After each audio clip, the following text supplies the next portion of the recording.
This is the collected teachings of Ajahn Chah, a collection of more than 50 Dhamma Talks of Ajahn Chah's that have been published in English in different places at different times.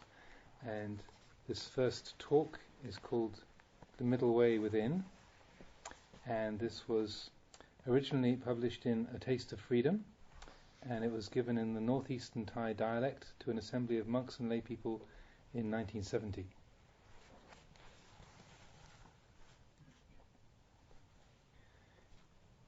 The teaching of Buddhism is about giving up evil and practicing good. Then, when evil is given up and goodness is established, we must let go of both good and evil. We've already heard enough about wholesome and unwholesome conditions to understand something about them, so I'd like to talk about the middle way, that is, the path to transcend both of those things. All the Dhamma talks and teachings of the Buddha have one aim: to show the way out of suffering to those who have not yet escaped. The teachings are for the purpose of giving us the right understanding. If we don't understand rightly, then we can't arrive at peace. When all the Buddhas became enlightened and gave their first teachings, they pointed out these two extremes: indulgence in pleasure and indulgence in pain. These two types of infatuation are the opposite poles between which those who indulge in sense pleasures must fluctuate, never arriving at peace. They are the paths which spin around in samsara. The enlightened one observed that all beings are stuck in these two extremes, never seeing the middle way of Dhamma. So he pointed them out in order to show the penalty involved in both. Because we're still stuck, because we are still wanting, we live repeatedly under their sway. The Buddha declared that these two ways are the ways of intoxication. They're not the ways of a meditator, not the ways to peace. These ways are indulgence in pleasure and indulgence in pain, or, to put it simply, the way of slackness and the way of tension. If you investigate within, moment by moment, you will see that the tense way is anger, the way of sorrow. Going this way, there is only difficulty and distress. If you transcended indulgence in pleasure, it means you've transcended happiness. Happiness and unhappiness are not peaceful states. The Buddha taught to let go of both of them. This is right practice. This is the middle way. And these words, the middle way, do not refer to our body and speech. They refer to the mind. When a mental impression which we don't like arises, it affects the mind and there's confusion. When the mind is confused, when it's shaken up, this is not the right way. When a mental impression arises which we like, the mind goes to indulgence in pleasure. That's not the way either. We people don't want suffering. We want happiness. But in fact, happiness is just a refined form of suffering. Suffering itself is the coarse form. You can compare it to a snake. The head of the snake is unhappiness. The tail of the snake is happiness. The head of the snake is really dangerous. It has poisonous fangs. If you touch it, the snake will bite you straight away. But never mind the head, even if you go and hold on to the tail, it'll turn around and bite you just the same, because both the head and the tail belong to the one snake. In the same way, both happiness and unhappiness, or pleasure and sadness, arise from the same parent, wanting. So, when you're happy, the mind isn't peaceful. It really isn't. For instance, when we get the things we like, such as wealth, prestige, praise or happiness, we become pleased as a result. But the mind still harbours some uneasiness because we're afraid of losing it. That very fear isn't a peaceful state. Later on, we may actually lose that thing, and then we really suffer. Thus, if you aren't aware, even if you're happy, suffering is imminent. It's just the same as grabbing the snake's tail. If you don't let go, it'll bite. So whether it's the snake's tail or its head, that is, wholesome or unwholesome conditions, they're all just characteristics of the wheel of existence, of endless change. The Buddha established morality, concentration and wisdom as the path to peace, the way to enlightenment. But in truth, these things are not the essence of Buddhism. They are merely the path. The Buddha called them magga, which means path. The essence of Buddhism is peace, and that peace arises from truly knowing the nature of all things. If we investigate closely, we can see that peace is neither happiness nor unhappiness. Neither of these is the truth. The human mind, the mind which the Buddha exhorted us to know and investigate, is something we can only know by its activity. The true original mind has nothing to measure it by. There's nothing you can know it by. In its natural state, it is unshaken, unmoving. When happiness arises, all that happens is that this mind gets lost in a mental impression. There is movement. When the mind moves like this, clinging and attachment to those things come into being. The Buddha has already laid down the path of practice in its entirety, but we have not yet practiced. Or, if we have, we've practiced only in speech. Our minds and our speech are not yet in harmony. We just indulge in empty talk. But the basis of Buddhism is not something that can be talked about or guessed at. The real basis of Buddhism is full knowledge of the truth of reality. If one knows this truth, then no teaching is necessary. If one doesn't know, even if he listens to the teaching, he doesn't really hear. This is why the Buddha said, "The enlightened one only points the way." He can't do the practice for you, because the truth is something you cannot put into words or give away. All the teachings are merely similes and comparisons, means to help the mind see the truth. If we haven't seen the truth, we must suffer. For example, we commonly use the term sankhara when referring to the body. Anybody can say it, but in fact we have problems simply because we don't know the truth of these sankhara and thus cling to them. Because we don't know the truth of the body, we suffer. Here's an example. Suppose one morning you're walking to work and a man yells abuse and insults at you from across the street. As soon as you hear this abuse, your mind changes from its usual state. You don't feel so good. You feel angry and hurt. That man walks around abusing you night and day. Whenever you hear the abuse, you get angry. And even when you return home, you're still angry because you feel vindictive. You want to get even. A few days later, another man comes to your house and calls out, "Hey, that man who abused you the other day, he's mad, he's crazy. Has been for years. He abuses everybody like that. Nobody takes any notice of anything he says." As soon as you hear this, you're suddenly relieved. That anger and hurt that you've pent up within you all these days melts away completely. Why? Because you know the truth of the matter now. Before, you didn't know. You thought that man was normal, so you were angry at him. Thinking like that has caused you to suffer. As soon as you find out the truth, everything changes. Oh, he's mad. That explains everything. When you understand this, you feel fine, because you know for yourself. Having known, then you can let go. If you don't know the truth, you cling right there. When you thought that man who abused you was normal, you could have killed him. But when you find out the truth, that he's mad, you feel much better. This is knowledge of the truth.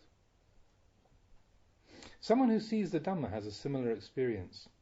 When attachment, aversion and delusion disappear, they disappear in the same way. As long as we don't know these things, we think, "What can I do? I've so much greed and aversion." This is not clear knowledge. It's just the same as when we thought the madman was sane. When we finally see that he was mad all along, we're relieved of worry. No one could show you this. Only when the mind sees for itself can it uproot and relinquish attachment. It's the same with this body, which we call sankhara. Although the Buddha has already explained that the body is not substantial or a real being as such, we still don't agree. We stubbornly cling to it. If the body could talk, it would be telling us all day long, "You're not my owner, you know."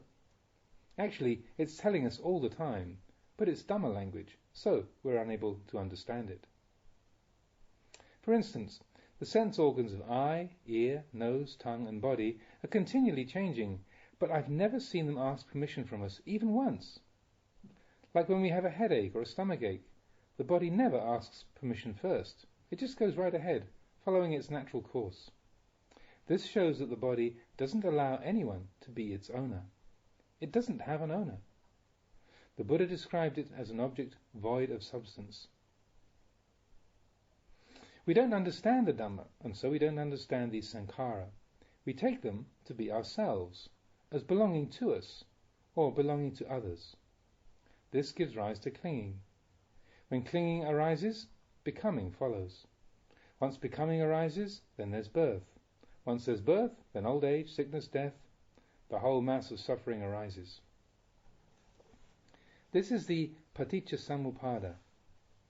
We say ignorance gives rise to volitional activities. They give rise to consciousness and so on. All these things are simply events in the mind. When we come into contact with something we don't like, if we don't have mindfulness, ignorance is there. Suffering arises straight away. But the mind passes through these changes so rapidly that we can't keep up with them. It's the same as when you fall from a tree. Before you know it, thud, you've hit the ground. Actually, you've passed many branches and twigs on the way, but you couldn't count them. You couldn't remember them as you passed. You just fall and then thud. The paticca samuppada, dependent co-arising or dependent origination, the description of the arising and ceasing of the five khandhas, it is the same as this. If we divide it up as it is in the scriptures, we say ignorance gives rise to volitional activities. Volitional activities give rise to consciousness. Consciousness gives rise to mind and matter. Mind and matter give rise to the 6 sense bases. The sense bases give rise to sense contact. Contact gives rise to feeling. Feeling gives rise to wanting. Wanting gives rise to clinging. Clinging gives rise to becoming. Becoming gives rise to birth. Birth gives rise to old age, sickness, death, and all forms of sorrow. But, in truth, when you come into contact with something you don't like, there's immediate suffering. That feeling of suffering is actually the result of the whole chain of the paticca samuppada. This is why the Buddha exhorted his disciples to investigate and know fully their own minds. When people are born into the world, they are without names. Once born, we name them. This is convention. We give people names for the sake of convenience, to call each other by.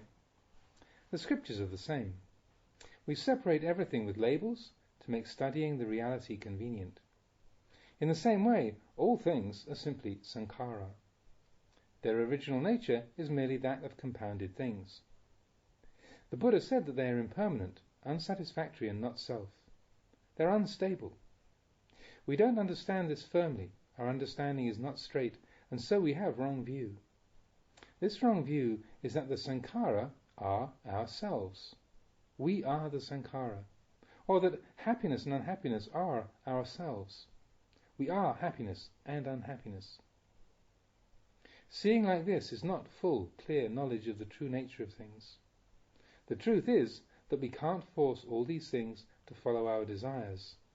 They follow the way of nature. Here's a simple comparison. Suppose you go and sit in the middle of a freeway with the cars and trucks charging down at you. You can't get angry at the cars shouting, "Don't drive over here, don't drive over here." It's a freeway. You can't tell them that. So, what can you do? You can get off the road. The road is the place where the cars run. If you don't want the cars to be there, you suffer. It's the same with sankhara. We say they disturb us. Like when we sit in meditation and hear a sound, we think, "Oh, that sound's bothering me." If we understand that the sound bothers us, then we suffer accordingly. If we investigate a little deeper, we will see that it's we who go out and disturb the sound. The sound is simply sound. If we understand like this, then there's nothing more to it. We leave it be. We see that the sound is one thing, we are another. One who understands that the sound comes to disturb him is one who doesn't see himself. He really doesn't. Once you see yourself, then you're at ease. The sound is just sound. Why should you go and grab it? You see that actually it was you who went out and disturbed the sound. This is the real knowledge of the truth. You see both sides, so you have peace. If you see only one side, there's suffering. Once you see both sides, then you follow the middle way. This is the right practice of the mind. This is what we call straightening out our understanding. In the same way, the nature of all sankhara is impermanence and death, but we want to grab them. We carry them about and covet them. We want them to be true. We want to find truth within the things that aren't true. Whenever someone sees like this and clings to the sankhara as being himself, he suffers. The practice of Dhamma is not dependent on being a monk, a novice, or a layman. It depends on straightening out your understanding. If our understanding is correct, we arrive at peace. Whether you are ordained or not, it's the same. Every person has the chance to practice Dhamma, to contemplate it. We all contemplate the same thing. If you attain peace, it's all the same peace. It's the same path with the same methods. Therefore, the Buddha didn't discriminate between laymen and monks. He taught all people to practice in order to know the truth of the sankhara. When we know this truth, we let them go.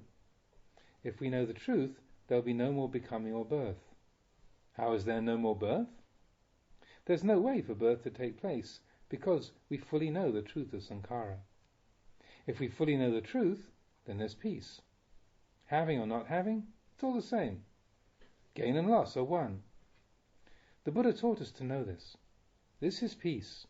Peace from happiness, unhappiness, gladness and sorrow. We must see that there is no reason to be born. Born in what way? Born into gladness. When we get something that we like, we're glad over it. If there's no clinging to that gladness, there's no birth. If there is clinging, this is called birth.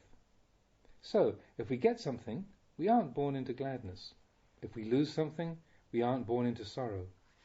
This is the birthless and the deathless. Birth and death are both founded in clinging to and cherishing the sankhara. So the Buddha said, "There is no more becoming for me. Finished is the holy life. This is my last birth." There. He knew the birthless and the deathless. This is what the Buddha constantly exhorted his disciples to know. This is the right practice.